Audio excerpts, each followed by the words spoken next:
বোটে করে মাছ ধরতে। কত দূর যাওয়া লাগবে হাসান মামা, কত দূর যাওয়া লাগবে?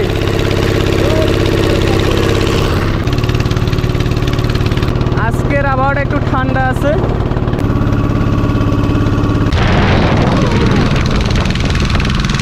যাবো না আমরা এই জায়গায় ধরবেন মাছ না? তো এই যে এখন আমরা মাছ ধরবো, এই হচ্ছে কি বিলাইছড়ি বাজার। এই নিয়ে হাসান মামার সাথে মাছ ধরার অনুভূতি আজকে শেয়ার করব। জাল কই মামা? জাল সামনে, আর ফোরকান মামা হচ্ছে ওই দেখা যাচ্ছে। কিরকম জাল ছাড়বেন? এই হচ্ছে গিয়ে জাল ছাড়িয়ে দিছে। তো এইভাবে বইঠে বাইয়া একদিকে যাবে আর জাল ফালাইতে ফালাইতে যাবে। মূলত এরকম জাল ফালায় মূলত। এটা কি জাল? চাবিলা জাল। শুধু চাবিলা মাছই বাজে? এটা শুধুমাত্র চাবিলা মাছের জন্য। তবে আজকে রোদ নাই, এই জন্য অনেকটা শান্তি।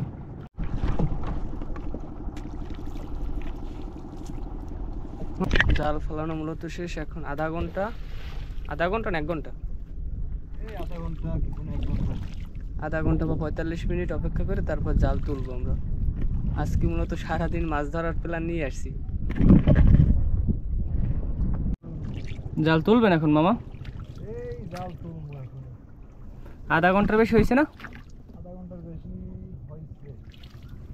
এখন আমাদের জাল তোলার পালা। রোদ মোটামুটি উঠছে, ভালোই তাপও আছে।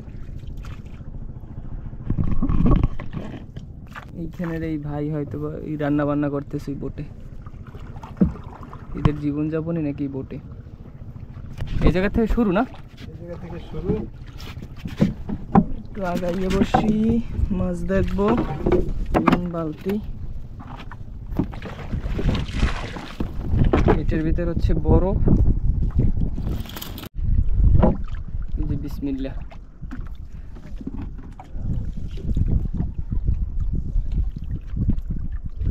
ছোট ছোট চাবিলা মাছ সব। এই মাছগুলোর স্বাদই অন্যরকম। ভালো লাগে আপনাদের কাছে? আমাদের কাছে তো ভালোই লাগে। আমার কাছে এই মাছগুলোর স্বাদ ভাই অসাধারণ। কিন্তু সাইজ ছোট ছোট, এর থেকে বড় আছে না? এই হচ্ছে গিয়ে চাবিলা মাছ।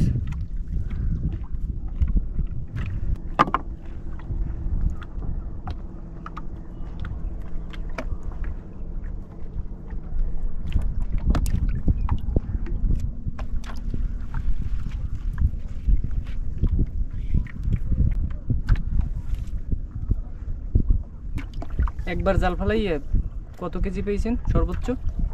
দিন এক কোপে 67 কেজি। 67 কেজি, মাশাআল্লাহ। এবছর মাছ কেমন? মাছ আছে।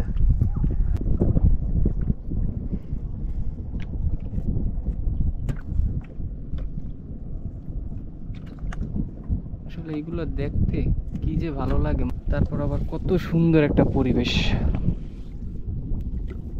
পানি কতটা পরিষ্কার হলো, এই যে ভিতরে একদম মাছটা দেখা যায়। রোদে কষ্ট হয় না? কষ্ট তো হইব। আসলে মাছ ধরা যতটা সহজ মনে করেন, কিন্তু অতটাও সহজ না।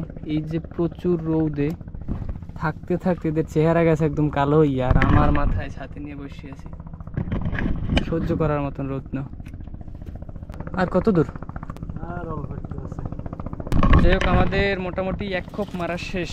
1 খোপ মানে একটা জাল যে ফালাইছি কিছুক্ষণ আগে, সেইটা তোলা শেষ। আর এই হচ্ছে মাছ। কতটুকু হয় মামা এখানে? মোটামুটি 3 কেজি হবে। 3 কেজির মতন পাইছি আমরা একটা খোপে। এই হচ্ছে মাছ, মোটামুটি 3 কেজির মতন। আমরা আবার সাথে করে বরফও নিয়ে এসেছি। মাছ ধরার পরে এই বরফের ভিতরে মাছ রাখা হবে। একবার জাল ফালানোর মাছ হয়েছে, এই সেগুলো বরফে রাখতেছি, আর একবার জাল ফালাইছে। যাই হোক, এতক্ষণ আমাদের সাথে থাকার জন্য ধন্যবাদ। দেখা হচ্ছে অন্য কোনো ভিডিওতে। ততক্ষণ সবাই ভালো থাকুন, সুস্থ থাকুন। আল্লাহ হাফেজ, টাটা।